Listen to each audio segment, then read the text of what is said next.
সেই ইমপ্রিন্ট সহ আরেকটা ভোটার তালিকা আইন অনুযায়ী নির্বাচনের 25 দিন আগে কমপক্ষে এটা পৌঁছে যাবে। আমরা প্রিজাইডিং অফিসার, সহকারী প্রিজাইডিং অফিসার এবং পোলিং অফিসারের স্টপ নিয়েছি আমাদের প্রয়োজন, এবং মাঠ পর্যায়ে থেকে যে তালিকা প্রস্তুত করা হয়েছে সেটা নিয়ে আমরা সিদ্ধান্ত নিয়েছি যে এখানে সরকারি, আধা সরকারি, স্বায়ত্তশাসিত, আধা স্বায়ত্তশাসিত এবং সরকার প্রতিষ্ঠান এবং ব্যাংক, সরকারি ব্যাংকের যারা কর্মকর্তা আছেন তাদেরকে আমরা এই তালিকায় সংযুক্ত করব। আমরা বেসরকারি যে ব্যাংকগুলো আছে সেগুলো আপাতত বিবেচনায় নিচ্ছি না, তারা রিজার্ভে থাকবে, একান্ত প্রয়োজন না হলে তাদেরকে নেওয়া হবে না।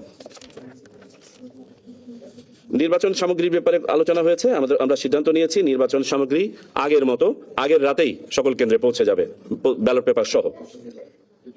আমাদেরকে যেহেতু দুটো নির্বাচন একসাথে অনুষ্ঠান করতে হচ্ছে, জাতীয় সংসদ নির্বাচন এবং গণভোট, এটা সময় ম্যানেজমেন্টে নিয়ে আপনারা জানেন আমরা একটা মক ভোটিং করেছিলাম, সেইটার অভিজ্ঞতা প্লাস মাঠ পর্যায়ে যারা ইতোপূর্বে ভোট অনুষ্ঠান করেছেন তাদের অভিজ্ঞতা বিবেচনায় নিয়ে কয়েকটা সিদ্ধান্ত গ্রহণ করা হয়েছে। 1 নম্বর হচ্ছে যে সকল কক্ষে স্থান সংকুলন হবে সে সকল কক্ষে একাধিক আপনার মার্কিং প্লেস অর্থাৎ সিক্রেট বুথ, যেখানে ভোটার ছাপ দেন সেই সিক্রেট বুথ স্থাপন করা হবে।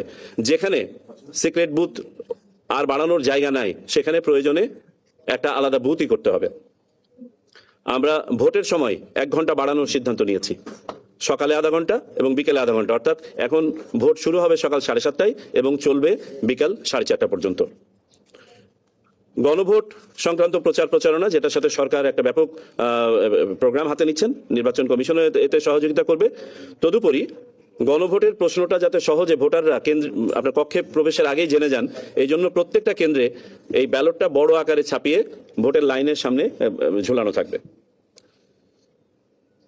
এরপরে আসি পঙ্গু, বয়স্ক এবং সন্তান সম্ভবা মা সহ যাদের বিভিন্ন ধরনের সহায়তা প্রয়োজন হয় তাদের ভোটের ব্যাপারে একটা সুনির্দিষ্ট নির্দেশনা দেওয়া হবে কেন্দ্রগুলোতে, যাতে করে তারা সহজে ভোট প্রদান করতে পারেন।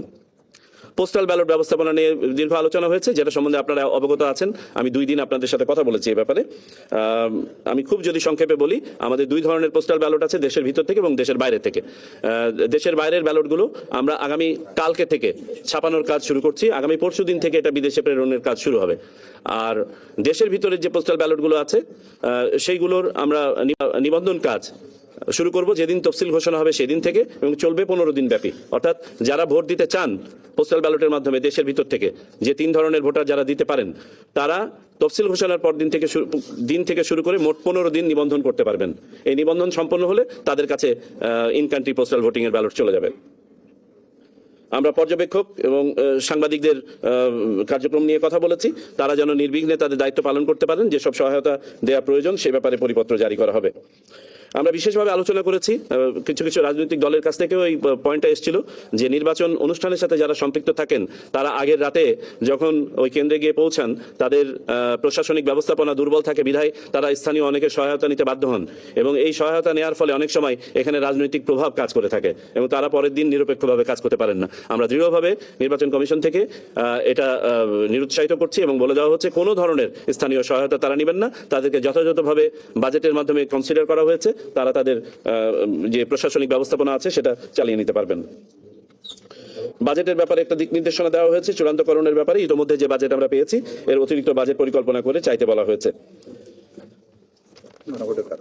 আগামীকালকে আমরা আঞ্চলিক এবং সিনিয়র জেলা নির্বাচন কর্মকর্তাদের সাথে কালকে 1500 ঘটিকায় একটি জুম মিটিং করব, যেখানে বিভিন্ন যে বিষয়গুলো বললাম যেগুলোর সাথে নির্বাচন কমিশনের অফিস জড়িত এগুলো তাদেরকে নির্দেশনা দেওয়া হবে।